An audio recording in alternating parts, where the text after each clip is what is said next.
My name is Margaret Elaine Parker. I am 72 years old, and I have lived long enough to know that birthdays are more than candles and cake. They are reminders. Reminders of how far we have come, how deeply we have loved, and how quickly time slips through our fingers like sand.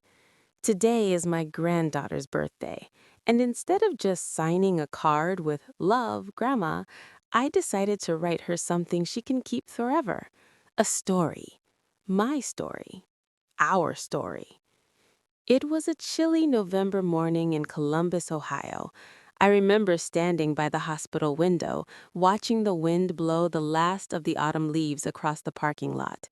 My daughter, Rebecca, was in labor. I had been pacing for hours, clutching my purse like it held all the answers in the world.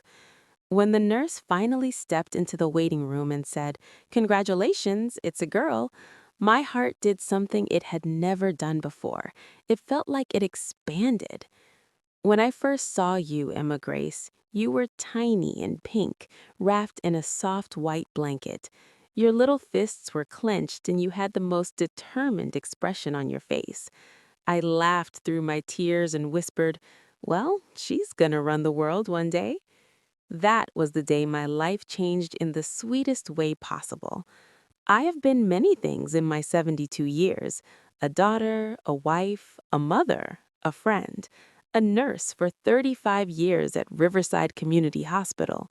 But becoming a grandmother was something different. When I was raising your mother, I was busy, I was tired, I was juggling bills and responsibilities and trying to make everything perfect. But with you, I was ready. Ready to slow down, ready to savor moments, ready to love without rushing. Grandmother love is softer, it is patient, it is steady. It does not worry about the clock. You used to visit me every Saturday afternoon. I had a cream-colored rocking chair by the living room window. I would wrap you in your pink blanket and rock you gently while humming old songs from the 1960s.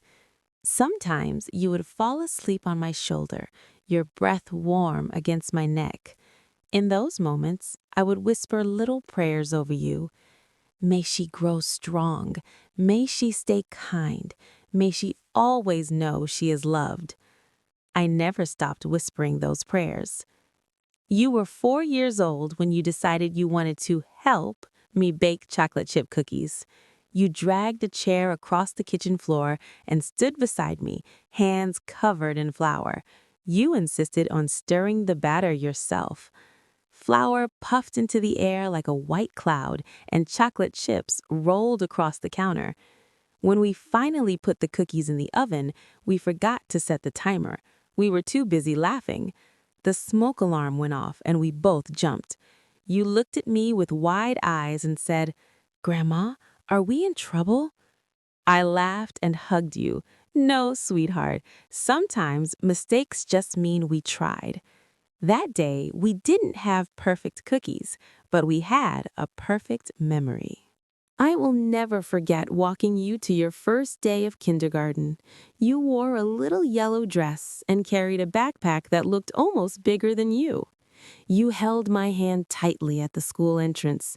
"Grandma," you whispered, "what if I don't make friends?" I knelt down, looked into your nervous eyes, and said, "Just be yourself. The right people will find you." And they did. You came home that afternoon talking nonstop about a girl named Ava and a boy who shared his crayons.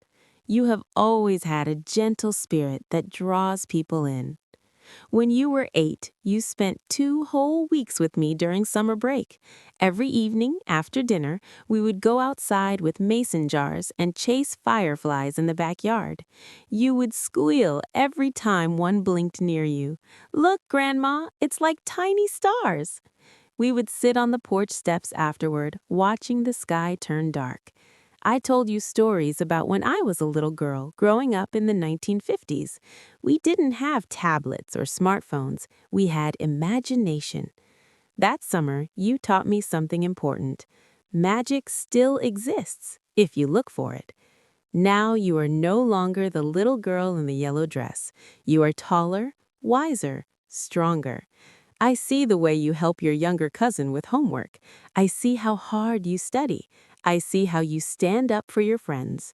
You have a quiet strength. It reminds me of my own mother, your great-grandmother. She used to say, "Kindness is the strongest thing a person can carry." You carry it beautifully. At 72, life looks different. You begin to understand what truly matters. Here is what I have learned. Love is everything. Not money, not status, not possessions. Love. Time moves quickly. Do not rush through moments wishing you were older. Forgiveness brings peace. Holding grudges only makes your heart heavy. Be brave, even when your voice shakes. Come home often. There will always be a seat for you at my table. 2 years ago, when I had surgery on my hip, you came to visit me in the hospital. You tried to smile, but your eyes were red. "Grandma, you're going to be okay, right?" I squeezed your hand and said, "Of course, I still have many birthdays to celebrate with you." Your visits during my recovery meant more than you will ever know. You read to me, you brought me flowers, you sat quietly beside me. You reminded me that love flows both ways. The world today is loud and fast. There's pressure to be perfect, to look perfect, to act perfect. But let me tell you something important. Perfection is not real. Character is real. Kindness is real. Integrity is real. And you have those in abundance. Do not measure yourself against filtered pictures or unrealistic expectations. Measure yourself by how you treat people. On your birthday, my sweet granddaughter, here is my wish. May you walk confidently into every room. May you choose friends who lift you up. May you chase dreams that excite you. May you never doubt your worth.